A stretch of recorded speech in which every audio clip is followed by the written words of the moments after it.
पाक भारत हालिया कशीदगी का असल जिम्मेदार कौन?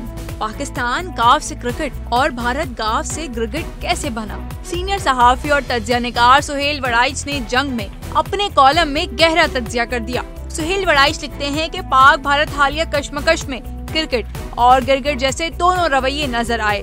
कश्मीर के जंगलों में पहलगाम के मकाम पर दहशतगर्दी का वाकया हुआ तो गिरगिट ने फौरन कहा इस मामले में पाकिस्तान मुलव्विस है।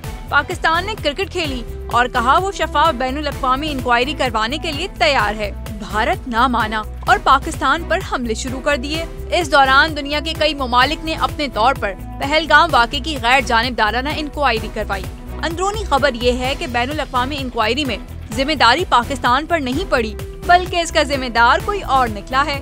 इस इंक्वायरी के नताइज पाकिस्तान और भारत दोनों तक पहुंचाए गए हैं। इस रिपोर्ट में ये हैरतनाक इंकशाफ किया गया है कि पहलगाम दहशतगर्दी की जड़ें अफगानिस्तान में मौजूद पाकिस्तान के खिलाफ नबर्द आजमा तालिबान से मिलती हैं। हालिया दिनों में पाकिस्तान ने अफगान तालिबान के गिर्द घेरा तंग कर रखा है। पहली दफा सैकड़ों खवारिज को जहन्नुम वासिल किया गया है। इस दबाव से तंग तालिबान ने कश्मीर में अपने पुराने साथियों से राब्ता करके पहलगाम दहशतगर्दी करवाई। उनका मकसद था पाकिस्तान और भारत में कशीदगी होगी तो पाकिस्तानी फौज का तालिबान पर दबाव कम होगा और वो भारतीय सरहदों की तरफ मुतवज्जा हो जाएगा। यूं तालिबान को पाकिस्तानी फौज के दबाव से आजादी मिल जाएगी। बैनुल अक़वामी इंक्वायरी की रिपोर्ट से वाकई साबित हो रहा है कि इस दफा पाकिस्तान ने क्रिकेट खेली है और पाकिस्तानी मौक़िफ़ में गिरगिट वाला कोई रंग नहीं।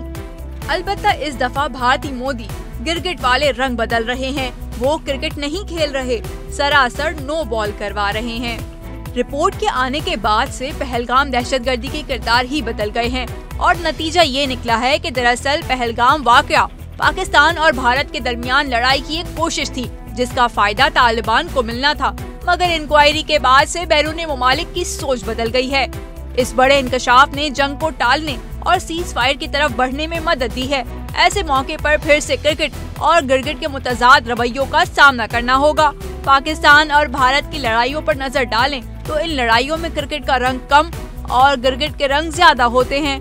हम जंगों, लड़ाइयों और तानों में तो माहिर हैं। अमन के ज़ाब्ते दोनों मुल्कों में ना ही मकबूल हैं और ना ही राइज।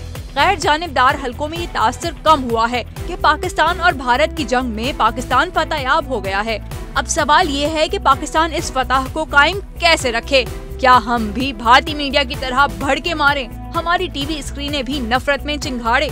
अगर मोदी जी का भारत और जनरल साहब का पाकिस्तान क्रिकेट खेलने पर आमादा हो जाएं, तो कश्मीर, सिंतास मुआहिदा, दहशतगर्दी और माशी ताउन हर एक मौजू पर मिस्बत पेशरफ्त हो सकती है। कश्मीर के मसले पर जनरल मुशर्रफ के जमाने की पेशरफ्त बहाल हो जाए तो मामला हल के करीब चला जाएगा। सिंतास मुआहिदे को बहाल होना चाहिए। दहशतगर्दी के हवाले से दोनों को इंतहा पसंदों और दहशतगर्दों की पुष्ट पनाही रोकना होगी।